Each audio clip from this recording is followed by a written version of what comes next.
आइए सुनते हैं कहानी पाषाण गाथा। नदी पार करने के पश्चात हल्की सी चढ़ाई थी और उसके बाद ये दूसरी दुनिया। घने वनों के बीच बिछी हरी चादरें, ओर छोर का कहीं पता ही न चल पाता। अभी गर्मी आरंभ नहीं हुई थी, फिर भी गेहूं के बित्ते भर ऊंचे पौधे हवा में लहलहा रहे थे। किसी ने बतलाया, ये नई किस्म के पौधे हैं, इससे ऊंचे नहीं जाते। जितना लंबा डंठल है उतनी ही लंबी बाल भी लगती है। उस पार आसमान की ओर उभरी एक नीली धुंधली रेखा साफ दिखलाई दे रही थी, पर्वतों की माला। सामने कतार में झोंपड़ी नुमा कच्चे घर थे, घास फूस के। अब याद नहीं उनकी छतें टीन के चादरों से ढकी थीं या घास पयाल से। इतने लंबे वक्फे में तो बहुत सी बातें यूं ही धुंधला जाती हैं। हाँ, जब हम वहां पहुंचे तो अजीब सा लग रहा था। एक ऊंचा सा काला शेड दाहिनी तरफ खड़ा था, वर्कशॉप जैसा। काले कपड़े पहने कुछ मजदूर काम पर जुटे थे। कहीं भट्टी में गरम लोहा तप रहा था। घन की भरपूर चोट से तपते लोहे को निश्चित आकार दिया जा रहा था। कुछ मजदूर लोहे के भारी शाहतीर को उठाने का असफल प्रयास कर रहे थे। वहां शोरगुल कुछ अधिक था। धुएं के साथ साथ धूल थी। उड़ती हुई रेत इतनी अधिक कि देर तक ठहर पाना मानो कठिन लग रहा था। तभी सामने अधेड़ उम्र का एक आदमी आया। उसकी घनी मूछें डरावनी लग रही थीं। भौं के काले बाल गुच्छे की तरह गुथे हुए थे। फार्म का काम आने वाले औजार हम अपने ही ठीक कलेइत हैं, उसने कहा। कब से हैं यहां? मैंने पूछा। 3 साल यही चैत माह पूरा हो जाई। रहने वाले कहाँ के हैं? सुल्तानपुर के। बगल में खड़े अधिकारी ने मेरे कान के पास मुंह ले जाकर फुसफुसाते हुए कुछ कहा, इतने धीमे स्वर में कि सामने खड़ा व्यक्ति न सुन सके। फिर भी पता नहीं किस तरह वो भांप गया। बोला, हमऊ भी सजा आफ्ता है मुजरिम। किस अपराध में? दफा 302, उम्र कैद। मुझे आघात सा लगा। जुर्म? कत्ल, उसने सहज भाव से कहा, पर मेरा मुंह तनिक सा खुल सा आया। यहां सभी कैदी लगभग ऐसे ही हैं, अधिकारी ने बतलाया।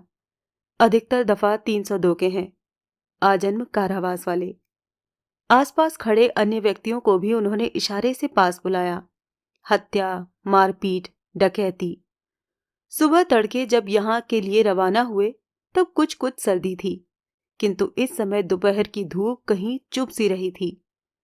समीप ही पेड़ के नीचे धूल से ढकी काठ की टूटी हुई 2-3 पुरानी कुर्सियां पड़ी थीं। रूमाल से उन्हें साफ कर किसी तरह बैठ गए। साथ आए सज्जन चाय की व्यवस्था करने चले गए।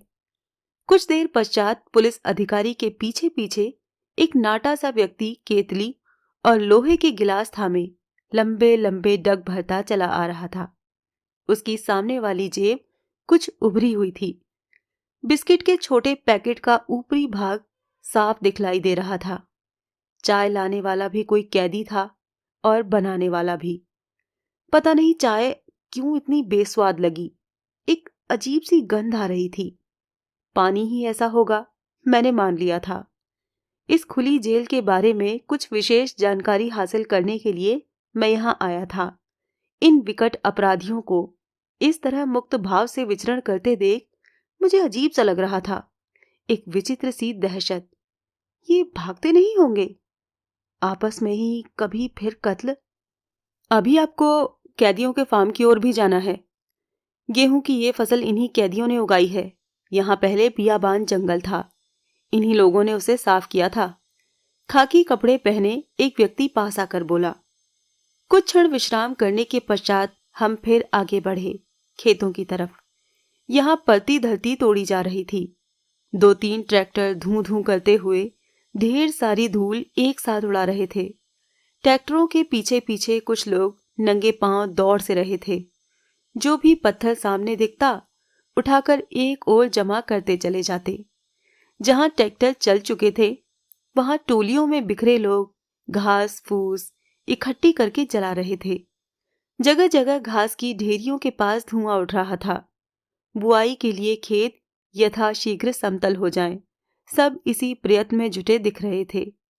सिर पर मोटे खद्दर की मैली सी टोपी, उसी कपड़े की आधी बाह की बंडी, घुटने तक का वैसा ही पाजामा नुमा कच्छा पहने कितने ही लोग यंत्रवत काम में जुटे थे।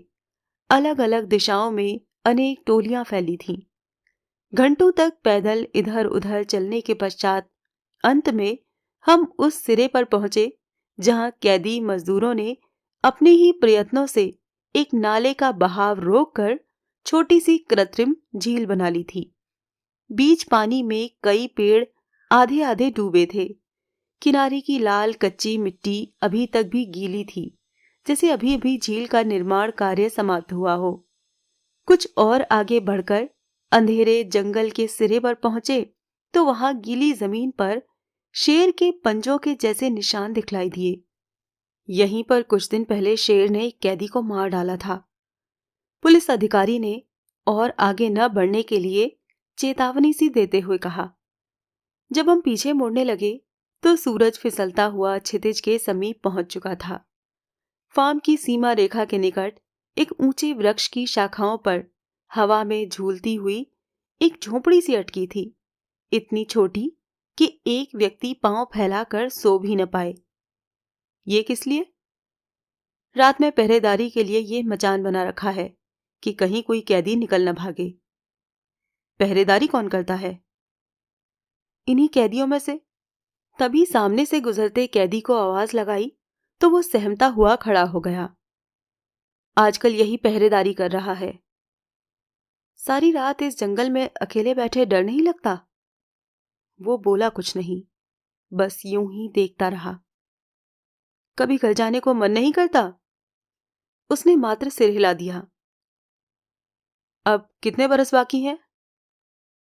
यहां जिंदगी बहुत कष्टकर है ना? इस बार भी वो काठ सा देखता रहा। उसकी उदास आकृति पर राख सी पुती थी। सूनी आंखें यंत्रवत खुली, घास सी उगी दाढ़ी के बाल बेढंगे लग रहे थे। कोई कैदी इस खुली जेल से कभी भागता तो नहीं? मैं पुलिस अधिकारी से पूछता हूं चलते चलते।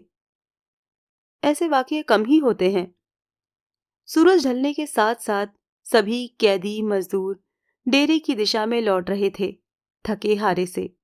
प्राय सबके सिरों पर जलाने के लिए एकत्र की गई लंबी लंबी लकड़ियों का छोटा सा गट्ठर था।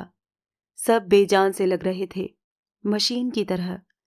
पूर्वी क्षेत्र में एक छोटा सा हिस्सा अभी देखना बाकी था। जल्दी जल्दी उसे देखकर लौटे तो आसमान पर ढकना सा लग गया था, काले कंबल का, एकदम घुप अंधियारा। अंग्रेजी के एल के आकार में बनी झोपड़ियों के आगे खुला सा बंजर मैदान था, छोटा सा, जिसमें 20 चूल्हे अलग अलग जल रहे थे। एल्युमिनियम की पिचकी हुई काली पतीलियों पर चावल जैसा कुछ बुदबुद करता हुआ उबल रहा था। दिन भर के श्रम से थके सभी कैदी रात का भोजन बनाने में जुटे थे। राशन सरकार देती है? जी हाँ। पेट भर जाता है? हाँ। एक जवान कैदी की ओर मुड़ता हूं। घर से कभी कोई मिलने आता है? दूर के रिश्ते की एक बुआ थी। साल 6 महीने में कभी खाने पीने का कुछ सामान बेचारी डाल जाती थी, पर इस वर्ष माघ महीने में वो मर गई। उसका मासूम चेहरा एकाएक उदास हो आया था। घर में और कोई नहीं? ना। उसके चेहरे पर अजीब सी व्यथा, अजीब सी विवशता थी। उसे देखकर लगता नहीं था कि इससे इतना बड़ा अपराध हुआ होगा जिसकी ऐसी कठिन सजा भुगत रहा है। कैदियों की झोपड़ियां भीतर से बैरक नुमा थीं, खुली हुई। नीचे मिट्टी के कच्चे फर्श पर सूखा पयाल बिछा था। उसके ऊपर कोई फटा कंबल या चटाई मात्र। किसी किसी कैदी के पास छोटा सा बदरंग बक्सा भी था। कहीं पर जंग लगे टूटे कनस्तर में पिचका हुआ पुराना ताला भी लटक रहा था, शायद घर से भेजी वस्तुएं सुरक्षित रखने के लिए। मैं सोचता रहा, वस्तुएं भी क्या होंगी इन अनिकेत विस्थापितों के पास? तन के कपड़े, फटे कंबल, चावल, आटा, बीड़ी, गुड़, इसके अलावा और क्या? आंगन की दाहिनी तरफ एक कोने में मूर्ति का जैसा एक ढांचा खड़ा था। ये मूर्ति किसी कैदी ने बनाई है क्या? जिज्ञासा से मैंने पूछा। जी हाँ। उसी के निकट चूल्हा जल रहा था। एक बूढ़ा कैदी गर्दन झुकाए ऊँघता हुआ बैठा चावल उबाल रहा था। सहवार की तरह उलझे बाल, कोटरों में धंसी निस्तेज आंखें, झुर्रियों से ढका चेहरा। इसी ने बनाई है। पहले बरेली सेंट्रल जेल में था। सुना है वहां भी ऐसा ही कुछ करता रहता था, पुलिस अधिकारी ने बतलाया। हमें पास देखते ही उसने उठकर खड़े होने की कोशिश की। उसकी कमर धनुष की तरह झुकी थी, अधखुली आंखों में जिज्ञासा का सा भाव। बहुत अच्छी बनाई है।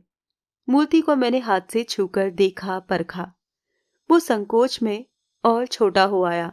सिकुड़कर मेरी ओर देखता हुआ बोला, यूं ही कुछ। अब आंख से बहुत कम देख पाता हूं, हाथों में भी जान नहीं रही। यहां कैसे आ गए? वो कुछ देर वैसे ही देखता रहा, निर्निमेष। फिर धीरे से बुदबुदाता हुआ बोला, हत्या और बलात्कार का जुर्म लगा है साहब। अब आग के और निकट होने के कारण उसका सूखे खजूर का सा चेहरा और भी पीला लग रहा था। मकड़ी के जाले जैसी अनगिनत रेखाओं से ढकी आकृति पर एक साथ कितने ही भाव आ जा रहे थे, पानी पर डोलते प्रतिबिंब की तरह। कैसे हो गया सब? किस्मत में यही लिखा था हुजूर, उसकी लिखी को कौन टाल सकता है। ठंडी हवा से उसके तन पर लटके चिथड़े ही नहीं, उसका सारा बूढ़ा शरीर सूखे पत्ते की तरह कांप रहा था।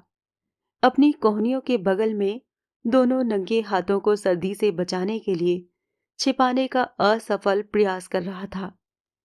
कैदियों के साथ इतनी लंबी उम्र गुजारने के बाद मैं इस नतीजे पर पहुंचा हूं कि कोई भी आदमी बेसिकली बुरा नहीं होता।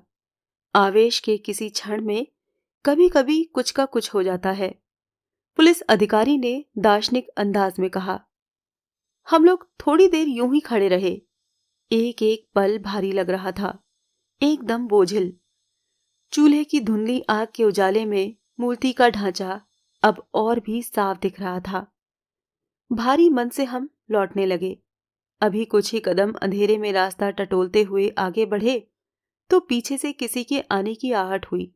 मुड़कर देखा, वो फिर सामने खड़ा था, तनिक हाँफता हुआ। आपका मफलर रह गया था, जमीन पर गिर गया था, उसने मफलर मेरी ओर बढ़ाते हुए कहा। जब मैं मूर्ति को टटोल रहा था तब कंधे पर से शायद नीचे गिर पड़ा हो। आप ही रख लीजिए ना, मैंने पता नहीं क्या सोचकर कहा। नहीं नहीं, अरे भाई, हम कह रहे हैं रख भी लीजिए, क्या फर्क पड़ता है। मैंने मफलर उसके हाथ में दिया तो वो ठगा सा खड़ा देखता रहा। आप और भी अच्छी अच्छी मूर्तियां बनाएं, हमारी शुभकामनाएं हैं। मफलर अभी तक भी उसके हाथ में यूं ही धरा था। कुछ सोचता हुआ वो बोला, मैंने कुछ और भी मूर्तियां बनाई हैं, मिट्टी की। दिन की रोशनी में आप आते तो दिखलाता। आपके चेहरे के भावों से लगता है आप कला के अच्छे पारखी हैं। कहते कहते वो सहसा चुप हो आया, फिर तनिक रुक कर बोला, आपको भी यही लगता है कि मैंने हत्या की है? उस अंधकार में मैं महसूस कर रहा था वो अपलक मेरी ही ओर देख रहा है। किसी से कहिएगा तो नहीं? वो मुझे पुलिस अधिकारी से कुछ दूर एकांत में ले जाता हुआ बोला, ये भूल ये ये भूल मुझसे नहीं, मेरे बेटे से हुई थी। भरी जवानी में उसे फांसी के तख्ते पर झूलते या उम्र कैद की सजा काटते मैं कैसे देख सकता था। इसीलिए जुर्म मैंने खुद ओढ़ लिया। यूं मुझे अब जीना ही कितना है, हद से हद 6 महीने बस। उसका स्वर भारी हो आया। बच्चे कभी मिलने आते हैं? मैंने मौन तोड़ते हुए कहा। वो कुछ भी बोल न पाया। चिट्ठी पत्री आती है? नहीं। कहीं खोया खोया सा वो बोला। कौन लिखेगा मुझे चिट्ठी? सब मुझसे नफरत करते हैं। यही समझते हैं कि ये सब बुढ़ापे में मैंने ही किया। सगे संबंधी कतराते हैं। पत्नी मेरा मुंह तक नहीं देखना चाहती। जिस जिस बेटे के लिए मैंने ये सब किया, वो मुझे कब का मरा मान चुका है। ये सारे कैदी, जिनकी चादरें मुझसे भी अधिक मैली हैं, मुझ पर थूकते हैं, किंतु मुझे इस सब से दुख नहीं होता। मेरे बच्चे सुख से रह रहे हैं। इससे अधिक मुझे और क्या चाहिए? उसकी आवाज भीग आई थी, किंतु वो अपनी रौ में बोलता रहा। यहाँ मजदूरी के मुझे 4.5 रुपए मिलते हैं।